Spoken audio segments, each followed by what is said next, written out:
అట్లాగే ఇక్కడ ఉన్నటువంటి వివిధ కార్పొరేషన్ చైర్మన్లకి, లైబ్రరీ చైర్మన్కి, డిసిసి ప్రెసిడెంట్, ముఖ్య నాయకులందరికీ, కాంగ్రెస్ కుటుంబ సభ్యులకి, ఇక్కడ వేలాదిగా తరలి వచ్చి కాంగ్రెస్ పార్టీ అంటేనే మాకు ఇష్టం, కాంగ్రెస్ పార్టీలో మా మనసులో చిరస్థాయిగా ఉండిపోతుంది అన్న ప్రేమతోటి వచ్చిన నా అక్క చెల్లెళ్ళకి, అన్నదమ్ములందరికీ కూడా, ప్రెస్ మీడియా మిత్రులకి, పోలీస్ సిబ్బందికి అందరికీ కూడా పేరు పేరున నా నమస్కారాలు తెలియజేసుకుంటున్నా. మన ఎమ్మెల్యే గారు చాలా సుదీర్ఘంగా భూపాలపల్లిలో కాంగ్రెస్ ప్రభుత్వము ఇస్తున్నటువంటి అభివృద్ధి పనుల గురించి చాలా వివరంగా చెప్పారు. మీరందరూ కూడా ఇక్కడ రేవంత్ అన్న మాటలు విన్నాక వచ్చారని నాకు తెలుసు. కాబట్టి నేను ఎక్కువ సమయం తీసుకోకుండా కేవలం 2-3 విషయాలు మీకు చెప్పదలుచుకున్నా.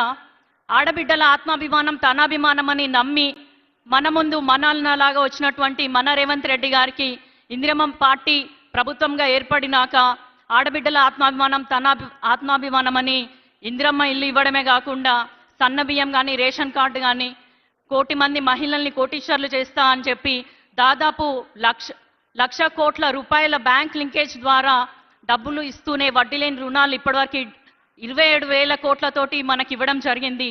మహిళలకు సంబంధించిన అనేక సంక్షేమ పథకాలు తీసుకురావడం జరిగింది.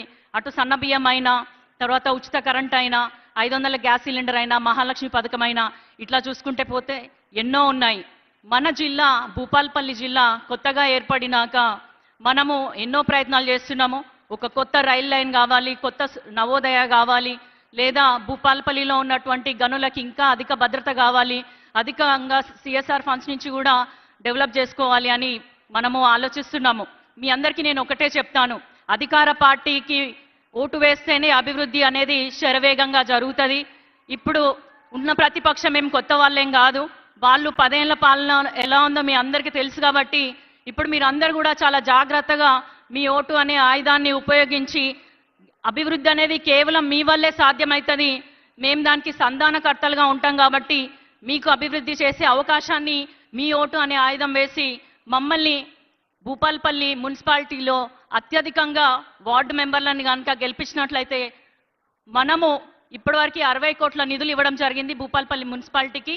మన ఎమ్మెల్యే గారికి ఇంతసేపు చాలా ఆరాటపడుతూ చెప్పినారు కాబట్టి ఇంకా అధికంగా నిధులు ఇచ్చే ధైర్యం కానీ, హక్కు కానీ, అధికారం కానీ మన ఎమ్మెల్యే గారికి మీరు కల్పిస్తారని నేను బలంగా నమ్ముతున్నాను.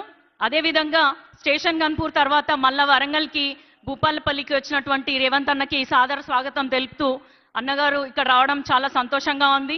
ఇంకా మన వరంగల్ జిల్లా మీద వరాలు కురిపిస్తారని నమ్ముతూ మీరందరూ కూడా చేతి గుర్తుకు ఫిబ్రవరి 11వ తారీఖు నాడు ఓటేసి అందరినీ మన కాంగ్రెస్ అభ్యర్థుల్ని ఖచ్చితంగా గెలిపించుకుంటారని మనసారా కోరుకుంటూ సెలవు తీసుకుంటున్నాను. జై హింద్, జై కాంగ్రెస్. మన జిల్లా ఇన్ఛార్జ్ మంత్రివర్యులు, అదేవిధంగా రెవెన్యూ గృహ నిర్మాణ శాఖ మంత్రివర్యులు, మాకు గిరిజనులు బాగున్నారు, నాయకపులు, గోండులు, లంబాడులు కనుక దయచేసి మన నియోజకవర్గ ప్రజల తరపున అదనంగా ఒక 3,500 ఇండ్లు మంజూరు ఇవ్వవలసిందిగా, మున్సిపాలిటీ పరిధిలో కూడా ఒక 1000 ఇండ్లను మంజూరు ఇప్పించవలసిందిగా కోరుతూ ఈరోజు వారిని ప్రసంగించవలసిందిగా విజ్ఞప్తి చేస్తున్నాం.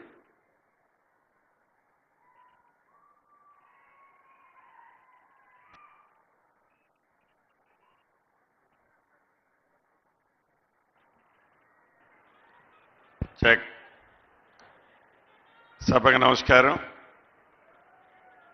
సభాధ్యక్షులు, స్థానిక శాసనసభ్యులు, మీ అందరి అభిమాన నాయకులు, నా మిత్రులు సత్యన్న గారికి, ఈరోజు ఈ అద్భుతమైన కార్యక్రమానికి ఇక్కడ విచ్చేసిన మన అందరి గుండెల్లో ఉన్న రేవంత్ అన్న గారికి, గౌరవ ముఖ్యమంత్రి గారికి, సహచార మంత్రివర్యులు శ్రీధర్ బాబు అన్న గారికి, సీతక్క గారికి, సురేఖక్క గారికి, వేదిక మీద ఉన్న ఎంపీ గారికి, మాజీ ఎంపీలు, కార్పొరేషన్ చైర్మన్లు, జిల్లా అధ్యక్షులు, ముఖ్య నాయకులు, ముఖ్యంగా ఈ